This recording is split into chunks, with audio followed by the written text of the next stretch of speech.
It's time to start Dishin Days with your hosts Tony Moore, Michael Mattis, Justin Lee Hareld, and Araceli Aviles. And now, let's dish.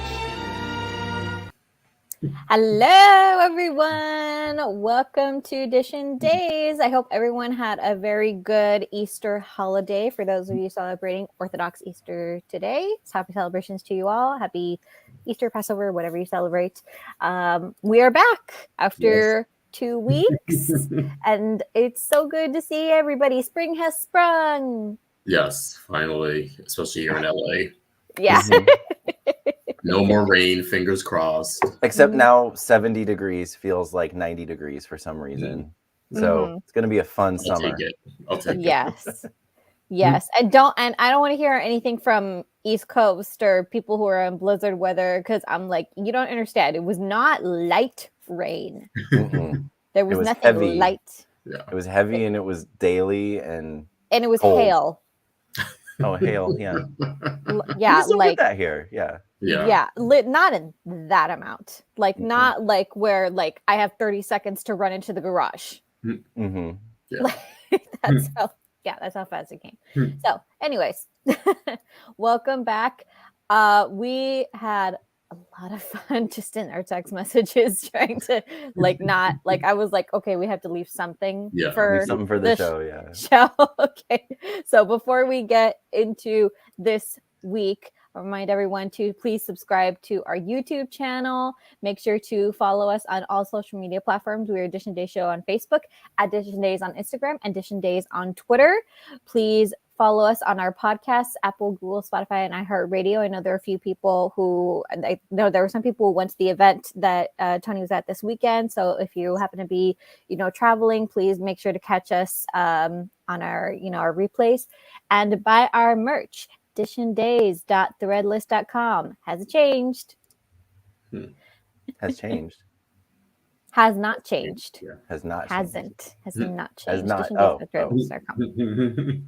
Like I wasn't aware of a change, but okay. No changes. No changes. All good. You can still buy this stuff. There you go. Yes. Please. Yes. Oh, and please follow JLJ Media on YouTube. Is he back?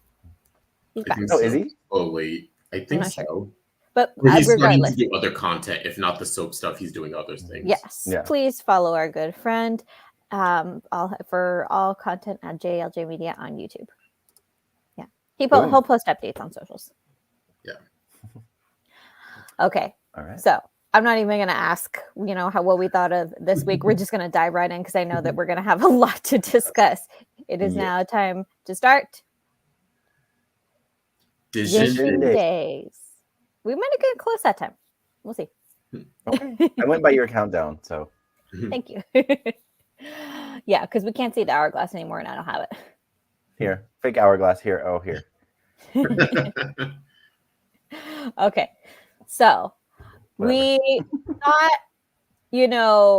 thought, that, there was going to be, everybody's been kind of up in arms of like, well, why isn't like the Greek stuff? Why are we, spending so much time here? And then Salem is boring. Well, Salem was very much not boring this week. Salem was bussing this week.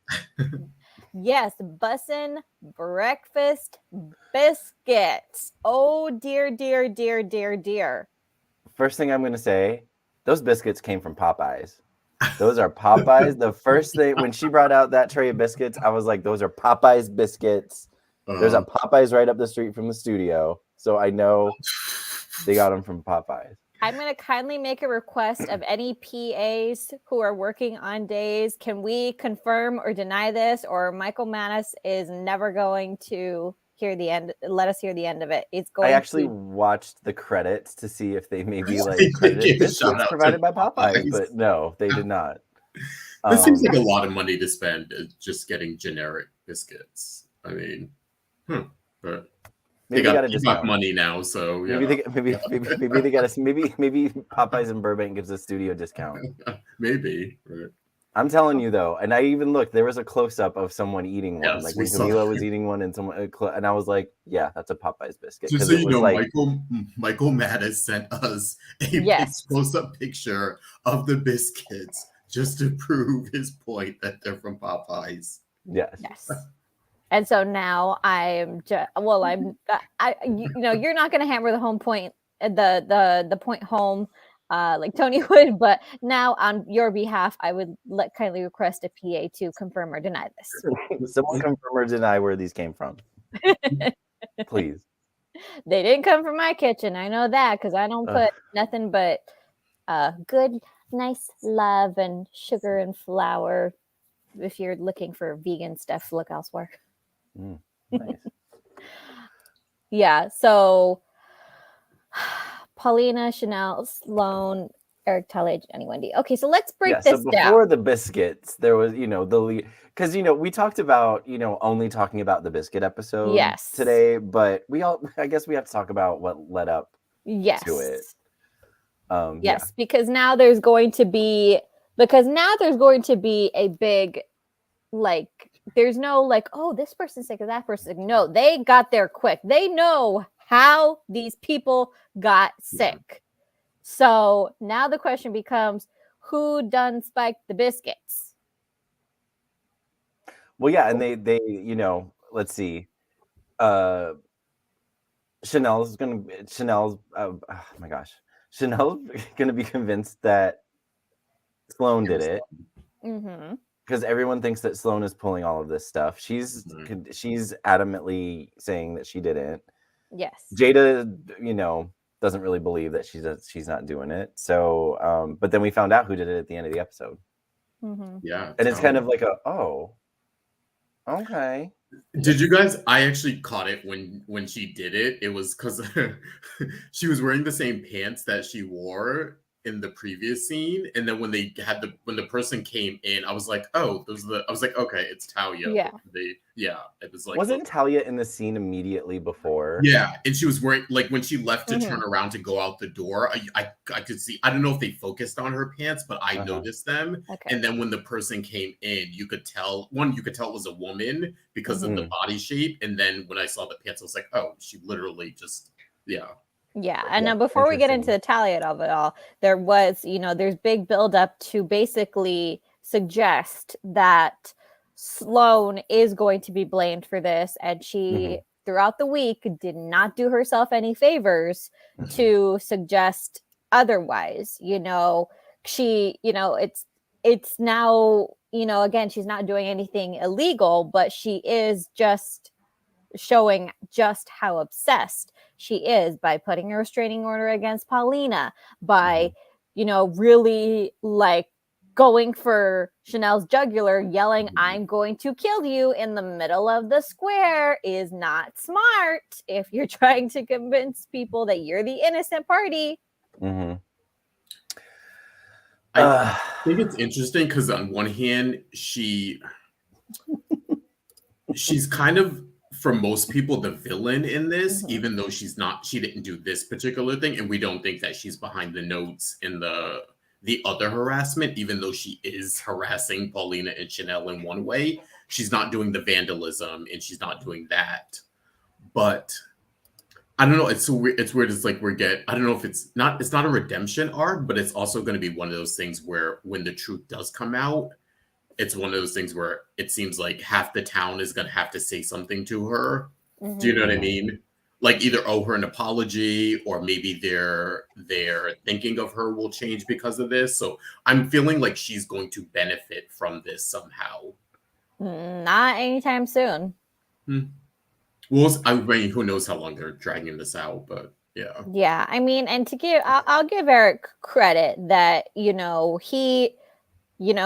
we saw him talking to Abe. He had a conversation with Abe. He's really like not all the way thinking that Sloan is the villain, but he can see that this is not healthy hatred. Yeah. And coming at it from that angle was smart, telling her, it's not just that I was suspicious of you, it's that I am worried about you. Yeah. After this week, I'm not a Sloan fan, not a Sloan shipper. I'm sorry. Yeah. I've tried, but I feel like this character who you can basically lift out of the show, who doesn't have any ties to any of the core families, is like in so much of the show. And maybe if they had done more with her, like, you know, they're supposedly bringing in her family. If they had done that already, maybe give her a little more something to do rather than just, you know, futz around town and make accusations and act like a bitch to everybody. Yeah. Then maybe I'd you know, be on her side. But I'm just like, I don't know. I'm over it. I kind of no shade to anybody, but I'm just like, do something more with her, please. Yeah, I see what you're saying. I'm not over her like you are, but I do think she suffers from not being anchored anywhere. And her most significant tie is to Eric, and that's sort of flimsy. You know, it's like so they're flimsy. broken up or they're not it's broken so up, flimsy, they're especially together, and he doubts her, then he doesn't doubt her, then he sympathizes with her. So I see what you're saying. Part of me wishes they would have made her. Remember how we were joking that it was a rumor that she was going to be like Chad's cousin. I feel like maybe they should have done something like that, or like loosely tied her to someone at least, even if it was just friends, even if it's not the core family. But yeah, she's just kind of out there on her own. That's why, and that's what part of me thinks they're. No, like I said, we're not getting a redemption from her, but I think the town will soften to her when it comes out that she wasn't the one who did all this. So. I don't know. I'm curious. Like, okay, we know she's not the one who did the biscuits. Yeah. It's going to be perceived now that Talia, for whatever reason, is the one that also maybe did trashed the office. What if? Oh, and then the text messages too, which she swears she didn't do. I'm curious to see if Sloan actually did one of these things. We know she didn't do the biscuits, but what if she did do the texts? Or, I mean, she gave her phone voluntarily. And if she's such a great attorney as she claims to be, she should know that they would find it even if she deleted it. Yeah. So the fact that she gave her phone willingly says, okay, maybe she's smart enough to, you know, not do that. But maybe she actually did the trashing of the office. Maybe it's not like she did. Maybe it's not an all or nothing thing. You know, I still think it's the brother. Who we haven't Where's seen. Where's this brother? We keep hearing about this brother. Let's be clear. We heard about it one time. It was like the big, like, where did this talk we got. The character has mentioned him before too. So it was they mentioned him. Okay. They mentioned him on the show. Sloan is mentioned, Yes. He hasn't mentioned him lately, but okay. Yes. Why is Twitter so convinced we're actually getting the character? Because we at Dishin Days put it out there because we got the exclusive scoop months ago from Jessica herself that he is coming. And when we interviewed her. That was our fault. Yeah. Thank you for that. We got the scoop on that. Yeah. So we put it out into the universe. Got it. Okay. Yes. So, but I was trying to remember. I was like, wait, why in this moment? Why do we know? Because we heard it from Jessica herself. Okay. Yes. So, but that's neither here nor there at this point because we have no time. We have no concrete timeline on when he will appear, and it still doesn't explain Talia's motive. Does she have an axe to grind with Sloan? Does she have an axe to grind with Chanel? We thought that we knew this character based on she's Jada's sister. She's she was a doctor. Her explanation for leaving medicine to bake seemed very plausible. Now everything's up in the air. See, I had said this a few weeks ago that I know there were rumors out there that Talia was the plant from Sloan, and I don't know if that's true. We'll find that out. But part of me also thought there's something with this girl. Like, I think there may be I don't know if there's something sinister in the past about the medical thing, and maybe that's why she's not a doctor, as opposed to it being just an innocent career choice. Yeah. Or I don't know if her spiking the dough was some sort of weird malicious intent. Like, do you know what I mean? I don't know if she meant the outcome that happened. That's what I'm wondering too. We haven't deciphered that yet. We haven't seen it on the show. All we've seen is her do it. And then we saw her sort of looking maybe guilty when Jada sort of brought it up to her in front of her and Chanel. Yeah, and she and the drug itself, I actually would like to know more information on it, because clearly it had it made everyone hallucinate, made them loopy. But then once everybody would kind of like calm down, they had a range of symptoms. Some people just got headaches, some people got sick. Not everybody threw up. Some people threw up. Some people which threw that up. Sound effect got violently was ill. Sound Yeah, effect so was it something was. So it's like what obviously the intent was to make people loopy. Was the intent also to make people sick? To like was it just to cause mass chaos? Was it to ruin Sweet Bits? Was it to frame Sloan? We don't know. There's so many questions up in the air now. Was it just to make the things addictive and that would drive business? You know what I mean? Or like sort of a place at the bakery or improve profit, you know, that sort of thing. So much. Yeah. Also, actually, Dylan said maybe she's Sloan's brother's girlfriend. Like she's plausible for Sloan. That could possibly. Yeah, there's just it's just like it's really really vague now. Yeah. So we'll hopefully we'll get more answers in the coming week. Now, in terms of the effects of said drug, banana camera. I don't even know. I don't even know where to start because it was all fantastic. It was. Let's start. Okay, so since we're talking about Sloan and Chanel in that part of it, let's start with the effects it had on Eric and Nicole. Okay. Because they kind of came together as the effects were taking hold on both of them. Yeah. My favorite line was when Nicole saw Eric. I actually laughed out loud. Nicole saw Eric in the priest garb and was like, what did she say? Something like, we have to get it back to St. Louis before someone calls the Pope. Yeah. And the way like she delivered it like so serious. Like, someone called the Pope.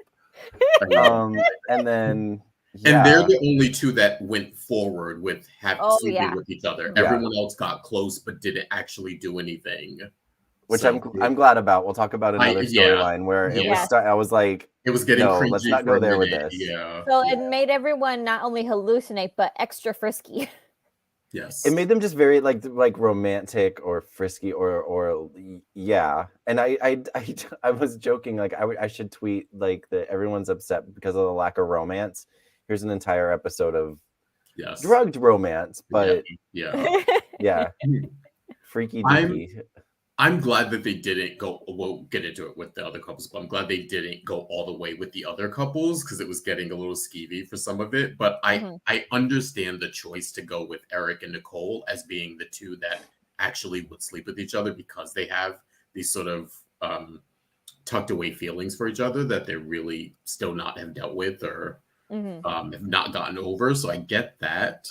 I thought it was an interesting choice to have Sloan catch them and immediately put all the pieces together. So it went from like her being angry or rageful into like, something's going on here. Let's figure it out. I'm not going to scream at you or slap you and run out the room kind of a thing.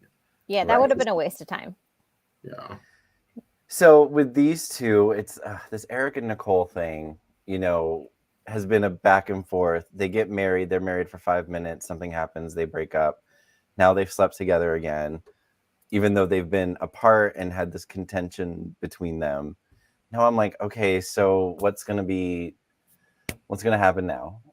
I think we just go along for the ride at this point. Yeah. And it wasn't I wondered if it's like, they didn't, they actually, they said it themselves. They actually did go through with it. Yeah. It wasn't like, unless they say something on a future episode about, we didn't actually, we thought we did, but we didn't. Kind of thing. But yeah. So yeah. Now ultra funny moment number 2 of the people who are affected. Rafe. Okay. Galen was like, I love drugged Rafe. The people who I've said this before, that the people who like never drink or are never under the influence are the most hilarious when they are. Okay, my only issue with Rafe, what we got a little tip of like how Rafe's mind works, that he put Jada in that freaking outfit, like that hooker outfit. I was just like, I was like, that's gross. Well, Rafe Like, always okay, put her in like something sexy, but like the stripper boots and like the boobs out and everything. I was just like, okay, Rafe, has it been a while for him or? Yeah, it actually has. So that's what he pictures as his, ideal or whatever. But I was just like, put her in something tasteful, Rafe. Come on. Everybody needs a fantasy. Yeah. I want to say Elia was like got into her dressing room and was like, here's your, they put the clothes in the closet. She probably opened the closet and was like,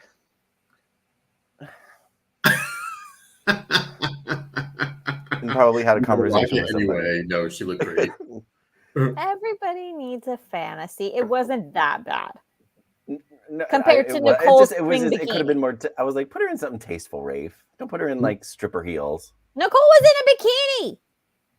But a tasteful bikini. Like I didn't have an issue with that. And that played off the whole bikini, him photographing her. Yeah. 25 years ago. But anyway, what else did Rafe do? Just his overall demeanor. This is where I think sometimes they show us, and I think we'll get into this also with Melinda, where they're letting the personalities of, and if you know anything about Galen or if you follow Tina, like that's more of who they are than their characters per se. Mm-hmm, and so I like when we get to see these little glimpses of that, because everyone knows Galen is just a funny, gregarious guy, and sort of we don't get that a lot as Rafe. And Melinda, we'll talk about it in a minute, but same thing with Tina. Like, we don't get that. We're not seeing that side as Melinda Trask. And so it's nice to see it, but it's also like, give these people more to do. Like, give Rafe a fun storyline. Like, let Galen's personality shine a little bit more. Let Tina's exuberant shine as Melinda in a different way, which we've gotten a little bit more with her than Rafe, but yeah. Trying to get it on with this one. Oh my god, his conversation with Duke was hilarious, and I was adamant that I never wanted to see that bear again. Not as in a plush form, not in a life-size form. I was just done with that whole stupid bear. But this week they made good use of the costume. Yeah. And I was like, okay. All right, this is acceptable. This is acceptable. I can get down with this. Trying to get down with this one. And you look so great after that witch woman decapitated you. Yeah. Oh, that was amazing. Yeah. That was awesome. Who was next? Oh, Johnny and Wendy. Johnny and Chanel and Wendy. Now on this one, I kind of feel like Wendy should have known something was up. I get really, really annoyed when people give Johnny a bad rap, and it's stuff like this. It's like everybody's constantly blaming him for things that he does when he's not himself. Yeah. I'm like, with you on that. He was possessed. And everybody still holds the grudge for stuff that he technically didn't do. And then he's like, Wendy's all pissed off at him. And I guess I can give her a pass because she doesn't know him very well. But he's literally been drugged. Like, it's really obvious. Yeah, I thought she was going to catch. I thought that was going to be the end where she would catch on and be like, something's going on with you, even if she didn't want to deal with it or thought it was. And for Chanel to be giggling when he called him Trip the Drip. Like, I'm sorry, you should. That really was a big giveaway. Something was wrong. I don't know. It didn't. I didn't mind it that she didn't catch on that something was wrong. I don't know why, but I went with it. Because because I think we can give her a pass because she is inexperienced in the love department, and she hasn't known Johnny for very long. So in that sense, I think we can give her a pass. It could be an indicator that she has insecurities about moving forward with Johnny at all. That those came to the surface when it was presented to her like that, even though, yeah, to a common sense person, it may not make sense. To her, it was like, this asshole again wants to get back with his ex-wife, blah, blah, blah. And it made sense to her because of that. But yeah. Funny thing, those scenes honestly just made me want maybe want Johnny and Chanel back together. I was like, those two together, like it's there's the chemistry is off the charts. Yeah. Obviously, we don't want them together right away because then things tend to fizzle out after that. But you know, I still ship them. Listen, Allie's on, just put them together. Yeah, but I also ship them also as friends, and I think that's one of the kind of sweet things that we got after Allie left was that by Chanel choosing Allie and then them breaking up, they're not going to be in a good place, you know, at least for the foreseeable future. But the way that, you know, things have fallen out with Chanel and Johnny, they're still able to remain really good friends and really supportive of each other. Like the way, like before the whole Biscuit stuff, she was propping him up. She was, you know, really on his side, and he was looking at her with love and affection. And it could have been romantic love, but it could have been just like, you know, this person gets me, you know, and that's a nice feeling too. Yeah, I did agree. Sorry, go ahead. Okay. Justin. I was going to say, I did agree with what most of the chat room is saying about the Wendy. It was like a little hypocritical. No, and it is. And it's like, she's in her mind, like, she was like, yeah, well, you're going out on a trip. I'm not going out with him. I'm interested in him. And it's like, girl, okay, there's not that big of a difference between being interested in him. So, your argument here doesn't hold a lot of water because you're also like trying to diddle someone else.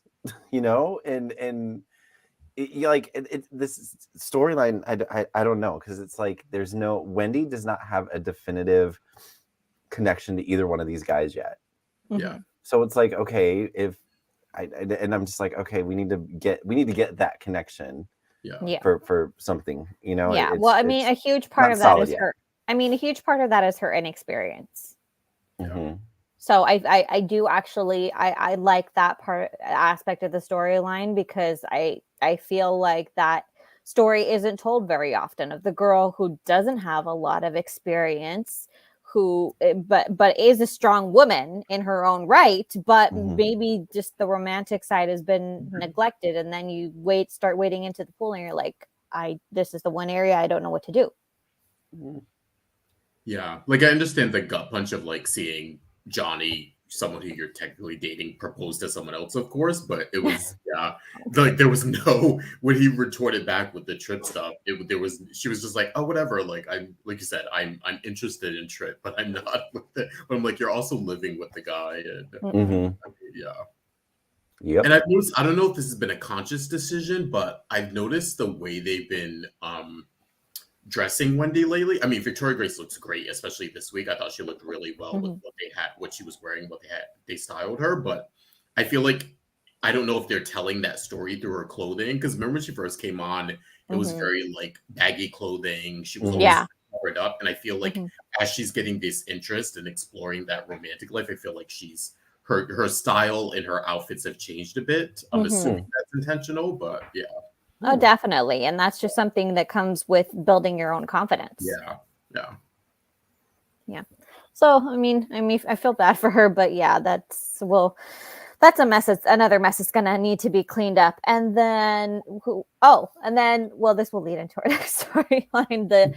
The one person you really don't want to drug or piss off, the DA herself. And I had forgotten actually for a second that she had been drugged, that she had eaten the biscuits. Oh, yeah. And I don't know why. I think it was just kind of quick, but I was more focused on Gabi eating the biscuits and Stefan eating the biscuits that I kind of blinked and missed that Melinda had. Speaking of Gabi eating the biscuits, I want to know what direction they gave Camila when they're like, okay, you're gonna walk off camera eating the biscuit, because the way she walked off, it was like she wasn't just eating a biscuit, she like ran with it. and did the most she could when eating, because she was just like, I posted it on my Instagram. Oh wait, Justin, you have Instagram. Yeah, I posted on my Instagram stories. But yeah, the way she was, because it was just like a walk off, she walked off camera and then it led to whatever was going on behind her. But the way she was just like and just emoting, and like it was the best biscuit ever. I was like, are you gonna be making a trip to Popeyes and then trying to do the same thing? Maybe. not gonna confirm nor deny. Oh, I'm seeing it now. Yeah. Now. I must have missed that. I didn't notice that. Yeah. Dear Popeyes, I rewound it and watched it like 3 times. I was like, good job, Camila. Dear Popeyes, Michael Mattis will be your spokesmodel. Oh my god, too funny. If they include mac and cheese with their stupid meals, God, can we okay, back to Stefan and Melinda Trask. Tangent. So clearly Melinda, we already knew that Melinda had a thing for Stefan. And but Stefan clearly did not know where he was. Gabi clearly did not know where she was. They were very much not in the same room together, and we know what happened with that. Stefan came out of it. Gabi tossed her biscuits all over Lee's shoes. Yeah. But Melinda, I give it to them. We talk a lot about how like they don't give Tina enough to do other than being the DA who can't win any cases. And this was like you could see she lunged. Yes. She's like an animal. It was awesome. I chuckled when they started sort of their segment of scenes, and Stefan came out and she was there, and I was like, wait, what's she doing there? And then it came out that like she had been spending the night a couple of nights to keep the charade up, and I was like, oh wow, like she's really committed. Playing along with this. She's committed to this, and I was like, okay, any chance to sort of see Melinda in this light is good. And then of course, honestly, her and Brandon coming down the stairs and messing with EJ and Nicole. I mean, just that charade of the kissing and the playing with the robe and the biscuits. And, all that was just comedy gold. Yeah. This better be the last time. This better be the last time we get another week of either EJ or Nicole or Stefan and like pulling one on the other one and then the other one figuring it out like right away. Yes. So let's this is a repeat thing every week, and I'm just like, it can't. Don't do it anymore. Yeah, so let's backtrack a little bit then and move into what how we ended up here with these people and all the more games that they're playing with each other. It's old. It's old. Yeah, we're kind of sick of it, and I think they're sick of it too. And I'm hopeful that this is the end because Stefan and Gabi are now caught. The jig is up. Everybody knows Gabi has no chance at the shares. And then everybody's drugged, so now everybody's like really honest. So there's there's nowhere else to go with this. Let the chips fall where they may, and let's just go toe to toe as co-CEOs the way that they were. Yeah. Do you think they'll actually do that? I think that they'll find new shenanigans, but I think this back and forth with playing with Gabi and Lee, I'm confident that that's over. And oh, really? Now that's not to say that Lee is not going to come at them from a different angle, but it seemed like this was what he needed to finally get it through his head. The combination of seeing the picture in flagrante with his own eyes, and then Wendy really just hammering it home. And there's something about a person you love telling you something you don't want to hear. Yeah, that it's it's like you don't want to hear from this person because what they're saying is true. Yeah, but it's what's most needed.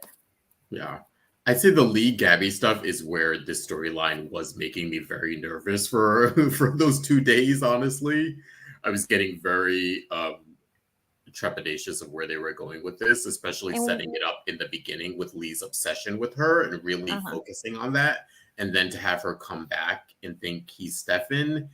And him sort of playing along with it for a minute in the bedroom, and it was like, oh no, please don't. And I'm actually really glad that they didn't take it there, just because that opens up a whole new can of worms, and then we have the retread of the Stefan and Abigail thing. You know, it just opens up with Lee, and maybe we've said this before. He was trying to be a bad guy. He is not a bad guy, but he was trying to be a bad guy. Now, does he have some issues, some like, what is it? What do you want to call it? Like obsession issues? Yeah, probably a little bit.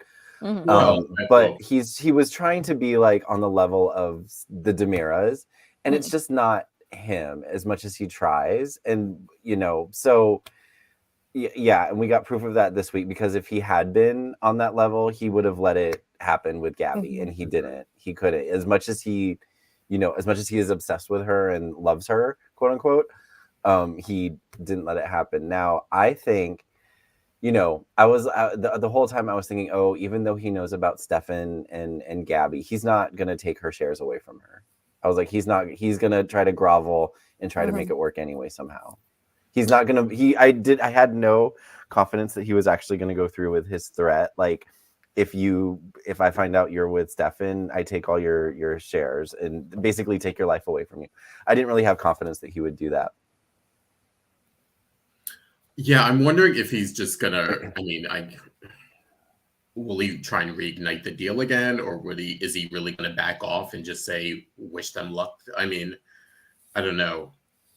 Also, honestly, if I were him, he seems to be getting frustrated at the situation, so it wouldn't surprise me if. I mean, I put myself in the situation, like, what would I do? And I was like, well, I'm not obsessed with Gabi, so I don't know. It's different for him. But I would just be like, fine, take the damn shares. I'm done. Peace out. Or maybe, honestly, if it was him, I'd package it as a deal. I'd be like, I will vote with you, or I'll join your forces. If he's able to get over Gabi, that would be the plan I would go in. Like, I'm gonna join Team Stabi, you know. Okay. That would be sort of my thinking. Yeah. I mean, there's different ways to go about it, but I'm confident that this chapter at least is closed. I wonder about Lee though. I like when you were saying that, Michael, I'm thinking about, like, for what we really know of him, is he really a good person? Most of what I don't want to say, okay, maybe good person, person. He's maybe saying, oh, he's a good person. Maybe that's a little misguided. But I still stand by. He's trying to be like Demira level of villain, and he just doesn't have it in him. Yes, exactly. He's dumb. I mean, I'm thinking he just doesn't do it in the smart ways that Demiras do. Like the brainwashing stuff, I can kind of see, but then also remember he did, before the brainwashing, attempt to kill Stefan. So I mean, that would right, but it's not like he tried to kill him. Like Stefan was was vulnerable. You know what I mean? Like it was easy to kill him. No, the difference is that it was a the difference is that it was that specifically was a snap decision. He didn't plan to kill Stefan.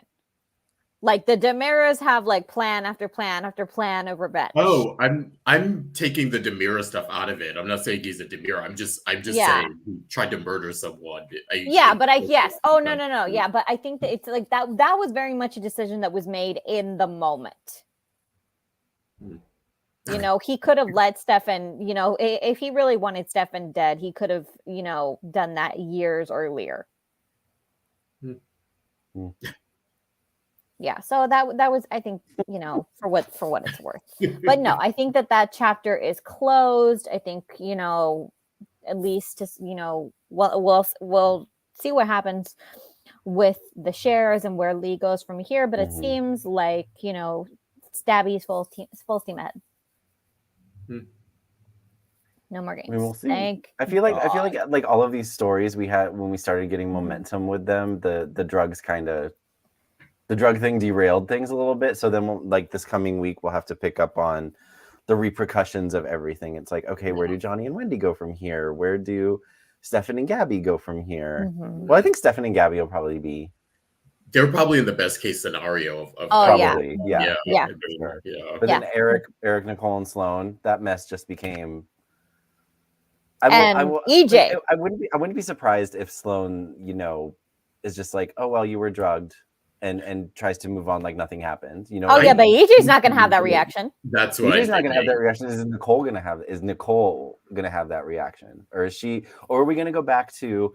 She forces something with EJ and she really wants something with Eric. Yeah. Or are we That's gonna what I'm get wondering, a baby out of this? I thought that. I know. I kind of well, Nicole actually technically can't, right?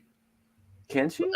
Without medical assistance, I believe. No. You know, she at this point, I doubt it. She already has Holly, and I think that chapter. I think she's closed. Oh, and yeah, chapter. she couldn't carry Holly. Yeah, Chloe carried her. Yeah. I think she's closed that chapter. You know, at a certain. It's happened point. before though. Kristen couldn't get pregnant, and then she got. Kristen pregnant. had but Kristen had a medical. But she did have a miscarriage. Procedure. Yeah.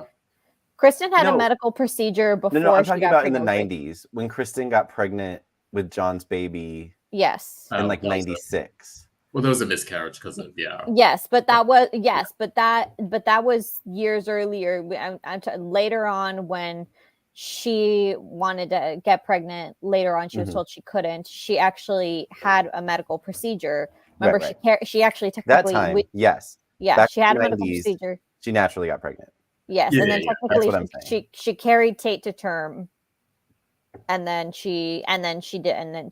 how she was able to carry Tate to term, and that's how she carried Rachel to term. Nicole has not had any of that done. I think she's pretty definitive that chapter is closed. At least she has her, beautiful little girl, and so I don't think that we're gonna get that. I think had things progressed with Gabi and Lee, we might have gotten that. Yeah, that's what maybe like a who's the daddy thing, but Melinda and Stefan. But thankfully none of that happened, so I don't think we'll be getting any babies out of anybody over there. So no biscuit babies. No biscuit babies. Thank goodness. The situation is messy enough as it is. Yes. Yep. So that takes care of everything that was going on in Salem. Let's move over to Greece.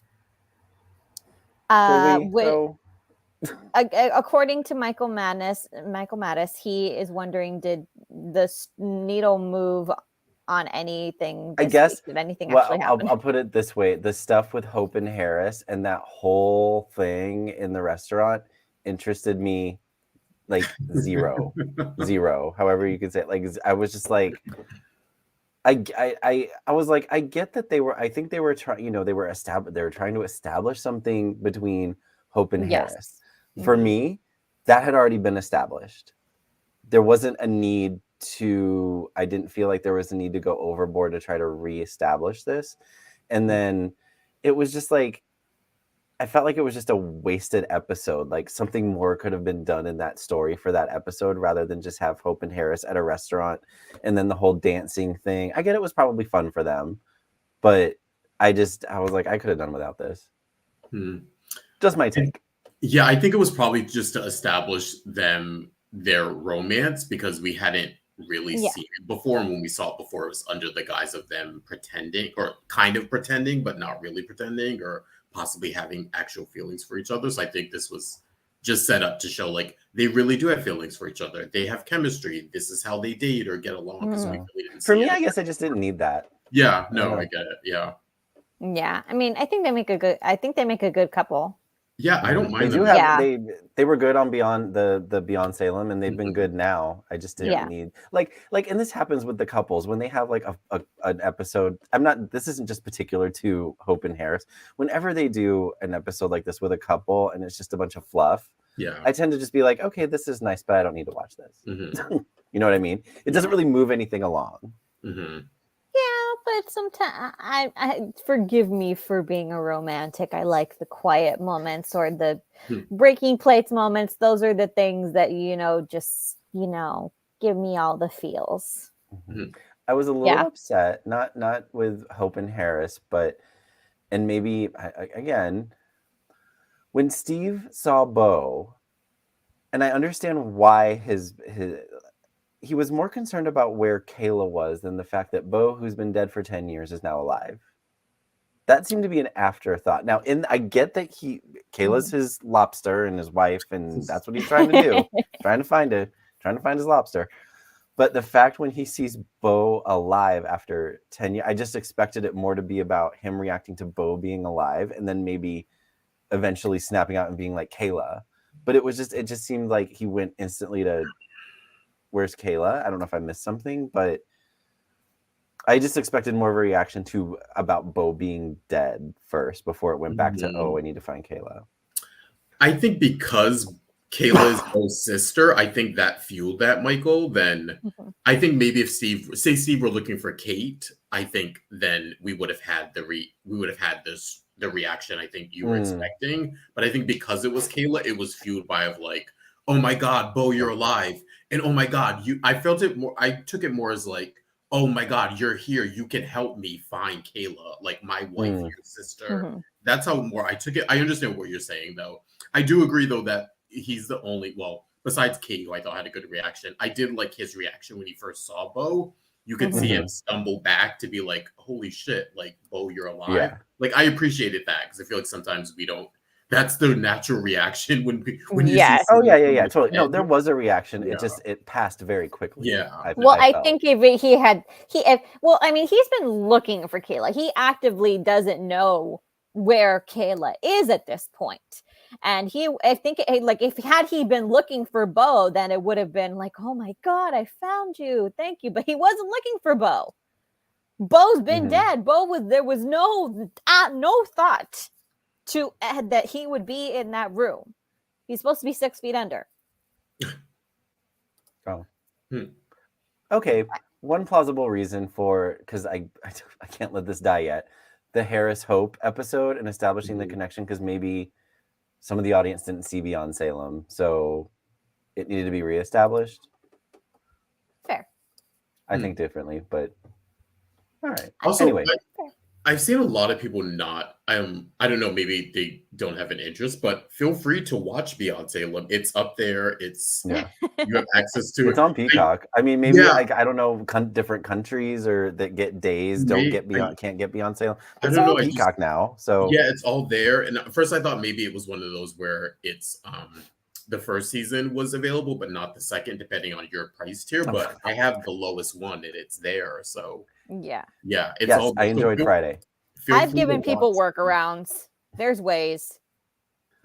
Yeah. There's a little box you can buy. No, I'm kidding. Anyway, okay. So I did enjoy Steven. So okay, we haven't talked about Kayla and the Caroline letter yet. Oh God. So a lot of people were really confused about why Kayla was having such a strong reaction to that letter. And initially people were like, oh my God, maybe it's going to say that, Bo isn't Victor's son. I'm like, that's where I thought it was going. I thought it was going to be, they were retconning Bo being a curiosity. I thought that was going to be, that would have been a really shitty thing to do after 40 years. That would have been reaching. That would have been like too much. Like, I get that they would have wanted to do like a shock factor, but no, like wouldn't have flown. Yes. It's a weird thing because it seemed like the whole thing was just for Kayla to sympathize with Victor. But I remember we talked about this a couple weeks ago where we were like, Kayla's opinion of Victor was strange because it seemed like it didn't factor in who Victor has been like the last 20 years. Like, all of like the anger when she first got there or like trying to convince Bo seemed to be about who Victor was like in the 80s or what he, his issues with Kimberly were. And I don't know, it just, I feel like there should have been more to the letter. Like, I don't then like, just like the fact, just reiterating the fact that he was in love with Caroline. That's basically what the letter said. And like and he never sent it, so nothing ever happened. No, he sent it. She sent it back unopened. Oh, right. My bad.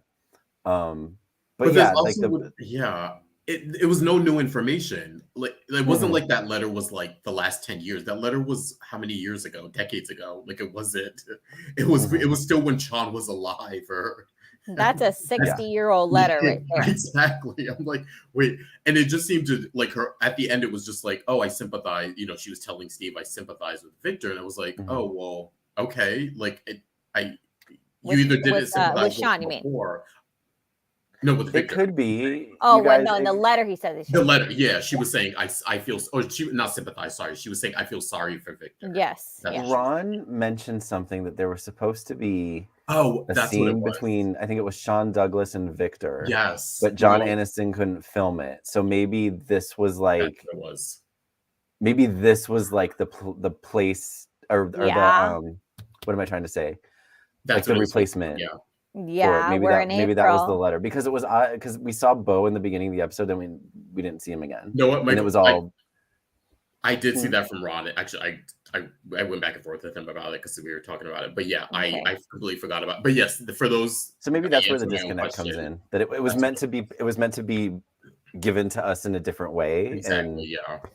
And they had to alter things. But yes, it was to establish a connection. You know, had things worked out differently, of course, John Aniston would have been central to this storyline. That is not the case anymore. Yeah. Connections will have to be established in a different way. And we're in the storyline deep enough at this point that, it could have been a pivot. True. We are at the 6-month mark now from when Dear John passed. So it could have been, we're at the point where if potential storylines had to be pivoted, this would be about the time that they'd be doing that. Yeah. So, but yes, it's also, I will say, it's obviously Kayla knows the history between her parents and Victor and Bo. It was a big scandal. It was very stressful on her family. Obviously, Sean and Caroline did continue to have many more decades together. But it's an interesting thing to see your parents' life before you were born, which most people don't discover until after their parents have passed. And obviously, you would think that, I know everything I need to know about my mother and father, but now Kayla's getting a different perspective, and it's different. You don't know how things are going to hit you. Kayla herself is at a different point in her life. Her children are grown. She's had, she's in the place of the long lasting marriage that has been tested. So, and now she's basically just come back from the dead. So she's been through a lot. So she's allowed a good cry. Also, now that I'm thinking about it, just probably reading it and hearing those words and attributing them to Victor, where she knew the history, but probably would have never thought him as someone to be capable of such a sincere, quote unquote, loving letter, and to probably read it just in his own words, probably just hit her in a different way. That just even though she, like you said, she knows the history, of course, between them and the history with Bo and everything. But yeah, I could see that, I guess, now. But it's easy to judge the man when you don't know the everything that goes on behind the scenes, when you don't see all sides. Yeah. And she's not supposed to know all sides. She was the daughter in that situation. Yeah. That wasn't her place at the time, but hindsight, decades later, it's a lot. But thankfully, Steve and Kayla, their love story can continue now. They're reunited. No, Steve, you should not have a bottle of wine when you probably have a concussion. We'll get to that later. Probably not. Yeah. So then we have, speaking of those two, then back in Salem, we have Stephanie and Chad, who both go to see Marlena. And Stephanie thinks that if Marlena hypnotizes her, she can remember something that she heard in the phone call that she didn't hear the first time. Yeah. I forgot. Or because it was such a jumbled mess, maybe like her subconscious heard it, kind of thing. Oh, Yeah. Yeah. I was like, okay, you're not being hypnotized to learn something you forgot. You're It's a trying to thing get of like, hypnotized. You're trying to get hypnotized to see if you actually heard something you didn't hear. Well, no, I think it's the idea that she heard it. It's just her brain didn't pick up on it. Processing it. Yeah, Yeah. it's a thing of like when you replay a situation over and over in your head, and maybe you're like, oh, I didn't notice at the time that this thing was happening at the same time, because so many things are happening and you're focusing in on one thing that you don't notice, like the background noise, and it's literally what she's trying to do. Also, I think it's the thing that she's in a heightened state because Kayla's calling her and she thinks course. Kayla's dead. So it's like, Okay. Yeah. I just didn't buy it at first, but I'll go with it. Yeah.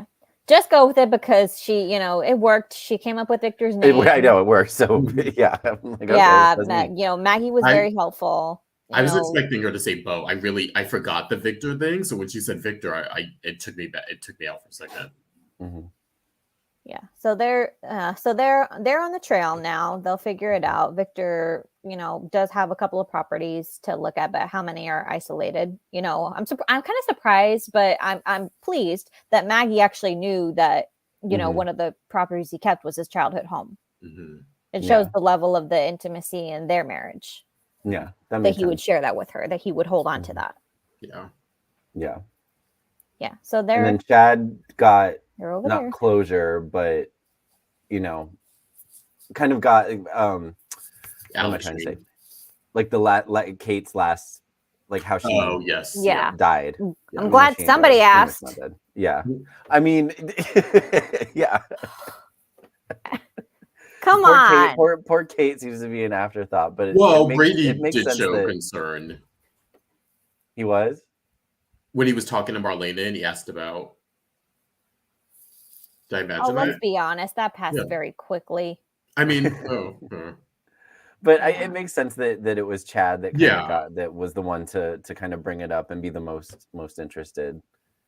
Yeah. I mean, could have gotten a scene with Lucas, Brian DeTillo, but no, that would have been, I don't know if we've had a scene with him since they've all come back, have we? No.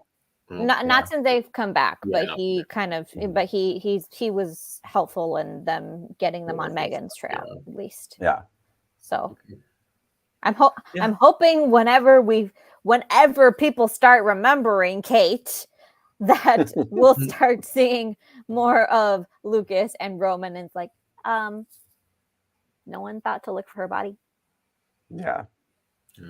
They're busy. But I guess we'll have to wait. Anyways, before we move on to our tidbits, please remember to subscribe to our YouTube channel. You're here anyway. Please subscribe. Please like our videos. Also, follow us on the socials. Dishin Days Show on Facebook, at Dishin Days on Instagram, and Dishin Days on Twitter. Please make sure to follow us on all podcasts. If you can't watch us live, listen to the replay and buy our merch at dishindays.threadless.com.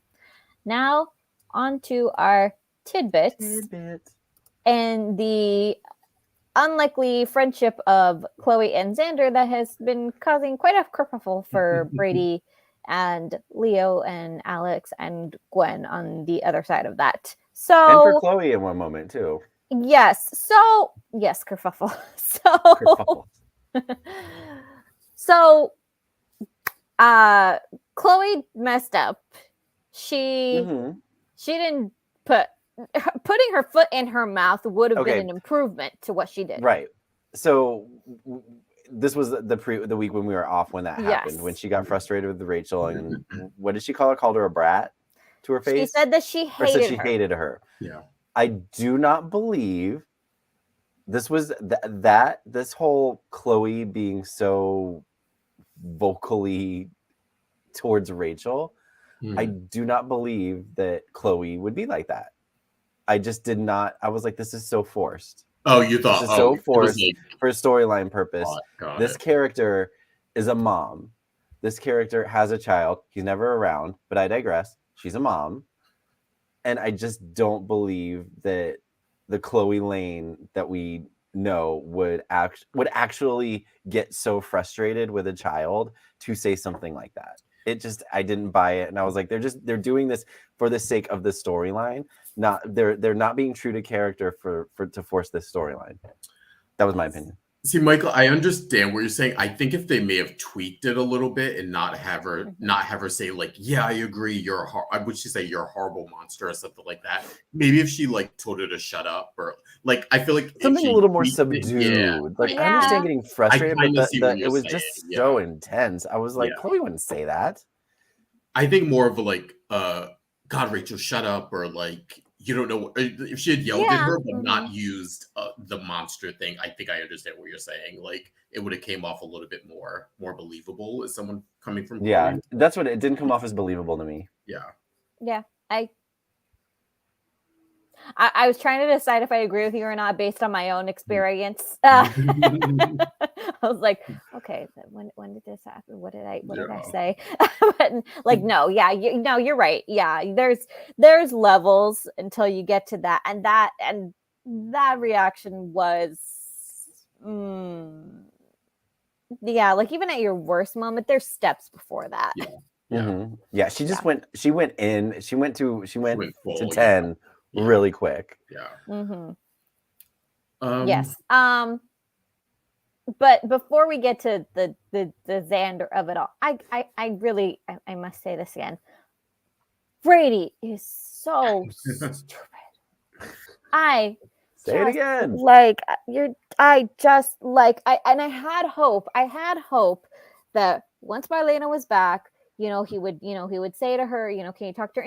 And he did, but then what sealed it for me? He said something very specific that I was just like, oh no. He basically said that she thinks that with enough anger and with enough anxiety that she can get her way. And he said something to the effect of that her feelings are not like real.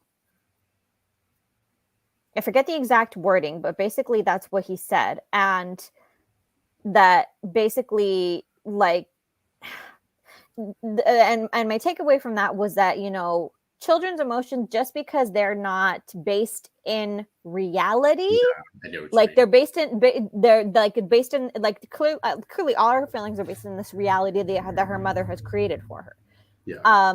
Just because they're not based in reality doesn't mean they're not valid. And that's the difference, is that he is yes, Kristen is majorly at fault here. Yes, Rachel's acting like a brat, but that doesn't mean that her little 7-year-old brain isn't processing these things as if they're not valid feelings, and you just dismissing them by continuously pushing Chloe in her face. Why do you think this is going to work? It's not worked the last dozen times you've tried it. And I do like that they are mentioning and bringing up the fact that they did have a good relationship before, because we saw that on screen the little times ever since they sort of aged Rachel up a little bit. The last couple of years we've seen that, especially when Chloe was with Philip. They really pushed the fact that like Rachel misses you, or Rachel wants to see you, and let's hang out together with Rachel. So I'm glad they're mentioning that. But yeah, I agree with you that they're not getting to the root of the problem. They're focusing on the fact that she's being influenced by Kristen, which yes, she is. And yes, the stuff about Chloe is untrue, but her feelings are still valid, and they need to focus on that. And yeah, I mean, I guess trying to get Marlena to, I mean, which is nice, they keep bringing up Brady's history in terms of how he treated Marlena those few years when he came back. Brady was a teenager. That was very different. Yeah. Rachel is not acting like a mini Brady. She's acting like a mini Sammy. Yeah. And we all know how that turned out. Yeah. Unless you want Rachel to be selling babies on the black market, we got to nip this in the bud in a very different way, as in actually taking her feelings into consideration and treating them as if they're valid, because they are. doesn't mean they're right, but means she needs to see an actual child psychologist. Stop trying to just think that the problem is going away. And you know what? I'm going to put a little bit of blame on Chloe here for this because she is a mom. And would she bring someone around her kid and make him feel constantly uncomfortable? Well, at least She's I not feel thinking like about it from that perspective. I feel like she's the one pushing back on that, though. When Brady's like, "Let's all get together," she's the one who's like, maybe not now. Or are you sure?" Or I mean, yes, she ultimately has to say whether or not she shows up, but I think she's trying to let him take the lead as the parent there. I think if Brady came to her and said, "Why don't we separate each other? Not me and you as a couple, but why don't we separate this trying to bring us all three together for a while I try and figure out what's going on with Rachel, and you and I will see each other outside of the house." I think Chloe would be fine with that. I think it's Brady who's trying to push them together. 100% would be a much more effective strategy than whatever he's doing. Yeah. That's at least a compromise. Yeah. Than trying to, and also, I'm sorry, the little girl does not want crayons. Have you seen her? The girl's got a 3D printer in her room. She's not playing with no crayon. But I will say I'm getting tired of the storyline, but we need to we need actual progression. Yeah. Yes. Well, it seems like we're getting that in the form of a Chloe and Xander pairing, which who saw that coming? No, yeah. I can't say that I did see it coming, and I can't say that I'm mad about it. I do, obviously, and it's been brought up several times that Chloe has the issue that Xander left her in Mexico at the mercy of a drug lord. Mm-hmm. That's kind of up to Chloe whether she wants to get over that. She seems to be softening towards him. It's really grinding Gwen's gears, which I'm sure is nice for whatever. So I'm willing to go with it. I'm willing to see where it develops. I just, if they're gonna start this, if they're gonna start this and have us chomping at the bit for it, I want some payoff. Yeah. That's all I'm gonna say. I don't mind them. I'll say it again. It is okay to just be friends. I'm okay with just the friendship because that's okay. Clearly they both need friends. Mm-hmm. That's true. Whatever happens with them, I'm on for the ride, whether it's romantic or if it's just friends in cementing. I think this helps. If it's just a friendship thing, I think it helps the character of Xander more than it does Chloe. So absolutely. I'm even still okay with that in terms of just making them friends and expanding Xander a little bit, because for the foreseeable future, Jack isn't around. So we don't have him. We don't have Sarah around for the foreseeable future. He's on the outs with Gwen. Yes. And Gwen and Leo are, making up their own minds. Have already made up their own minds about it. Xander didn't help, but they've already made up their minds about it. And all I'm going to say on this subject is Sloan was right, Leo. Those pants do not work. I liked what he had on. I was like, okay. We're seeing the basic black, the free stuff he scammed out of Chloe. No, it needed, the hot pink was too hot pink. It needed to be a shade lighter with like a cream jacket. No, it's not something I would have worn, but I do believe it is exactly what Leo would have worn. Yeah. So, you know what I mean? Like, I feel like they dressed that character as Leo would. This is true. Flamin' hot. No shade. Flamin' hot pink. Yes. Okay. Well, I think that was your. We got a little bit. I think did we get some like Gwen Alex? Did anything happen there? Yeah, I feel like they were in a scene together. Came I out don't of feel bed. like we got any. Yeah. Oh. No, he went to the hotel room to like clarify things. Was that this week? Right? He showed up at a hotel room. Oh no, we did miss something. We did miss something that happened. I think we got so caught up in Friday's episode that we forgot like everything that happened on Monday. That because in the prisons, because Bo showed up, pretending to be Shane, and because Maggie nixed Alex's idea with the stones, Bona has the prisms. Alex does not, and he is feeling some kind of way about it. Yes. How do we feel about Maggie in this? I know we haven't been so hot on her lately because we think there's a weird bias against Alex here. She is the CEO. She has more than enough right to say, I don't feel comfortable as the CEO of this company with bribery. Yeah. I think this in another country. Yeah, this one was a little bit less of some hot items tool. Which probably all kinds of international law is broken. Yeah. I mean, I'm kind of on Maggie's side on this one, even though I've not been too happy with her the last few weeks. Just the whole, and we've said it before, just the whole anti-Alex mentality she has for what we have no reason for. Yeah. It's just there's a disconnect there. You know what it is? Alex feels he is the best person to fill the job, not just because he's a Kyriakis, not just because of his experience in business, but because he feels he is most like Victor. He drove that point home this week of saying, Uncle Vic would approve. This is something Uncle Vic would do, and it's his company. It's like, but Victor is not the CEO. He put Maggie in charge for a reason, which meaning he trusts her completely. And if he has an issue with something that she does, that's a conversation between the two of them, not you. Yeah, I agree. I did chuckle though when Maggie was like, Victor would never do this. I was like, no, Victor would absolutely do that. What are you talking about? Like, are you kidding me? Victor would have definitely bribed someone to get the prisms. So true. Yeah, I was like, okay, I understand why Maggie wouldn't do it, and that makes sense. And I understand why as the head of the company now, she wouldn't authorize that, but Victor would 100% have done it. No, yeah. Oh, he would. For sure.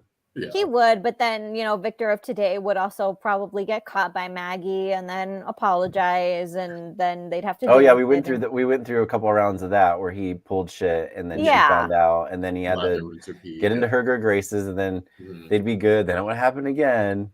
Yeah. That was a nice little repeat. He probably doesn't want to deal with that right now. Yeah. So that we got with Alex, and not much more with Gwen, and except that she seems to be on her side. Yeah. Okay. Now that was your week of days. And let's move on to our segments. Tony is also not here again this week, so no 3 snaps. We'll start with Michael Mattis's.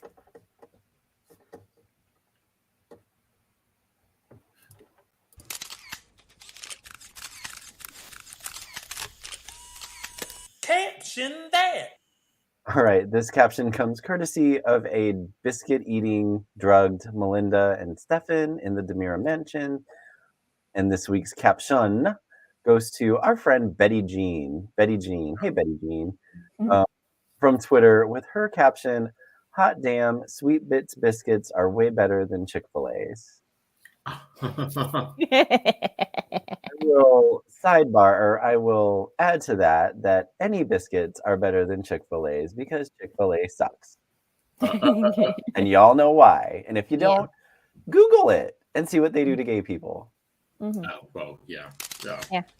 Also, just a side note, if you go to Tina's Instagram, she had actually a funny exchange with Tony. I think she posted something about the biscuits or her scenes this week, and then they had a funny exchange about the biscuits too. So go check that out. Whose Instagram? Her Instagram? I think it's hers. I think she posted it and Tony commented, and then they went back and forth. Oh, okay. Yeah. Nice. Yeah. Did she say where they were from? No, but Tony kept the Popeyes things alive, and then they yeah, they had their own Popeyes debate. Oh, they had their own Popeyes discussion. Yes, Okay, yes. Popeyes is getting all. Popeyes needs to send us some Sponsorship. Okay, after the show. Mm-hmm. Little coupon for some and that tenders. was it. A coupon. Coupon for some chicken tenders. And now it's time for. Okay, guys, I'm taking you back to April 15, 2019, where we had two weddings on this day, not necessarily a double wedding, but two weddings. Trip and Haley, who got married, and also Jack and Eve. Actually, I picked something totally different this week, and then when I saw this come up, I was like, "Oh yeah, this would be kind of fun to talk about for a minute." This was, of course, when Jack had his amnesia and was sort of being influenced by Eve, and was running for mayor at the time, and sort of to solidify them as a power couple got married. And then, of course, we had Trip and Haley, who another reason I picked this is I'm like, God, we got rid of her way too soon. And they should have kept her. Unfortunate casualty. Yeah. I'm like, bring her back or I don't know. I think especially now that we have Melinda these past few weeks and showing a different side of her, I'm just like, oh, I wish we had Haley back on. They could have expanded that family. Had an Asian family in Salem. Yeah. So who knows? Maybe she'll show up as the undead in the future. Like you never know with days, right? Yeah. So yeah, up to April 15, 2019, we had two weddings that day, Trip and Haley and Eve and Jack. I forgot about that storyline. Yeah. Good memory. And Those were the days.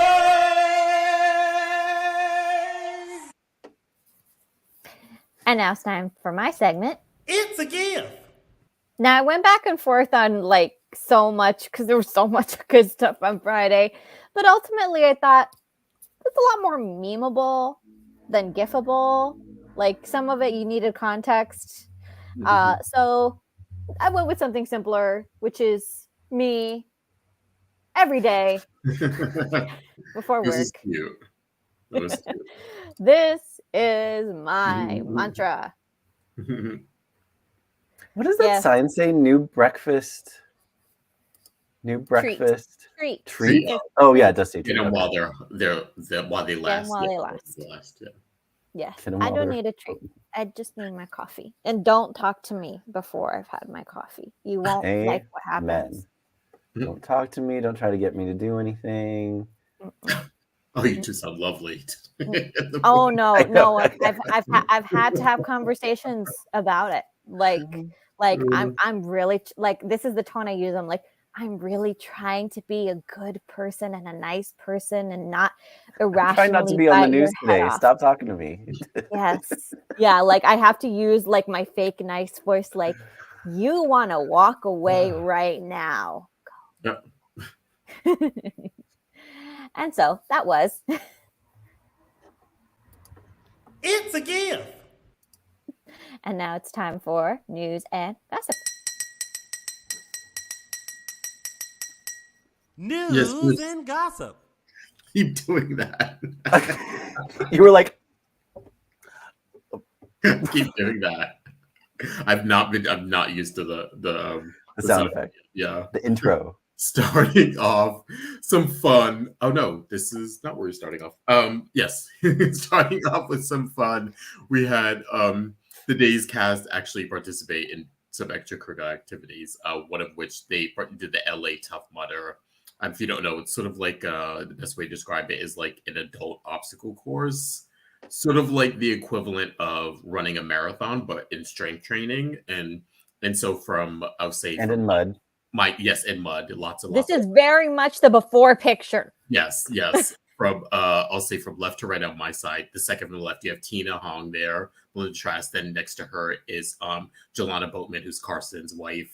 Carson right there. Next to Carson, you have Brandon Brash and his daughter. And then next to Brandon, you have Dan Furigal there. And then the two other members I'm actually not familiar with. But yeah, they actually decided to compete as a team and did it to support each other. And Tina did a couple posts and actually I couldn't include it here because it's a video, but go to Dan's Instagram and he put up his part when he was trying to climb the wall and it turned out that like and again, Dan has such a great humor about it, and you'll get to see his little snafu there in the Tough Mudder competition. But go check it out. I mean, I think Carson has made some posts about it too. But we love to see stuff like that when the cast gets together outside of work and really enjoys each other and can do an activity like this and support each other. So yeah big congrats to them because Tough Mudder is something.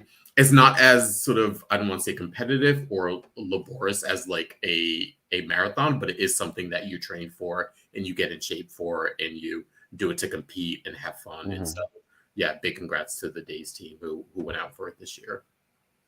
Get on Bless their hearts. Yeah. We will not be doing that. Yes, we will go to brunch. We go to brunch and bitch and gossip, but we Yes. don't mutter. We will not be doing that. Yes. I mean, I can shape myself into a pretzel, but that's about it. Anyways, moving on to some new stuff on the Days YouTube channel, which is the gift that keeps on giving. They're really doing some great work on that YouTube channel, whoever's running that.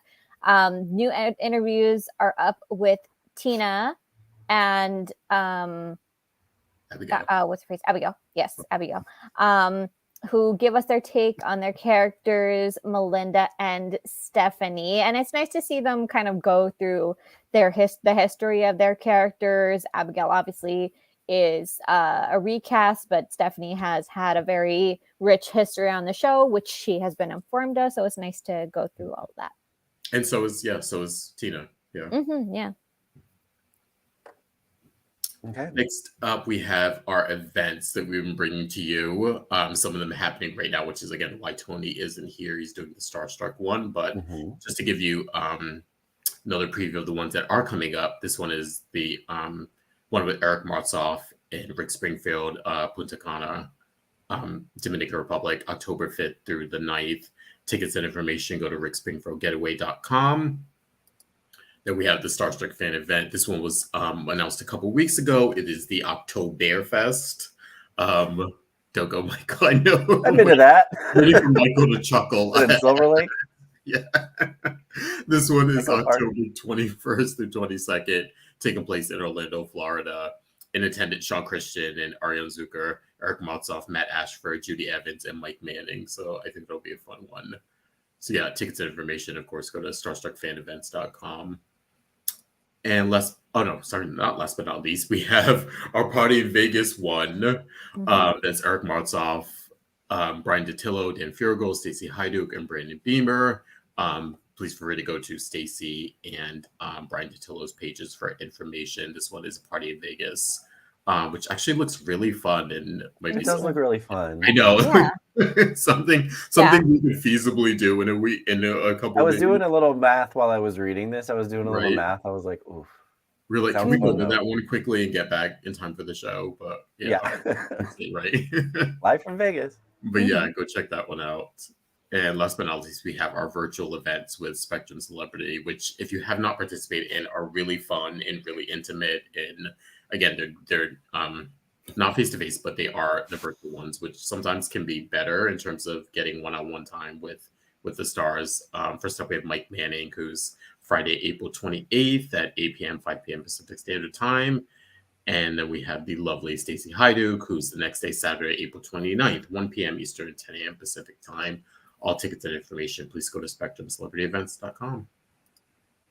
Someone asked if Duke was going to be at the October.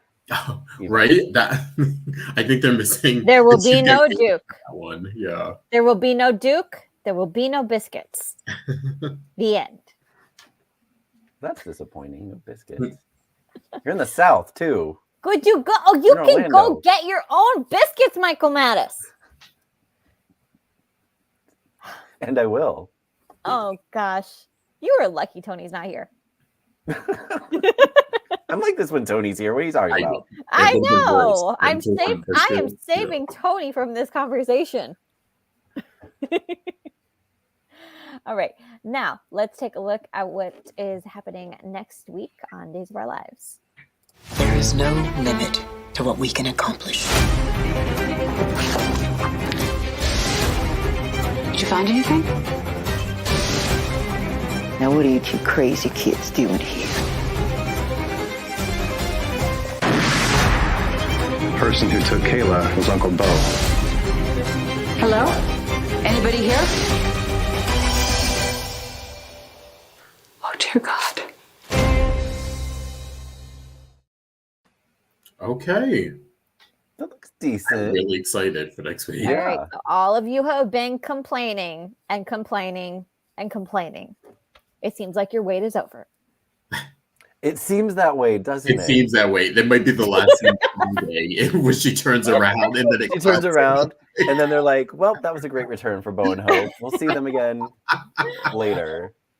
They rode off into the sunset. We'll get a caption of like. It's like Oh my nobody God. has ever heard of the word payoff.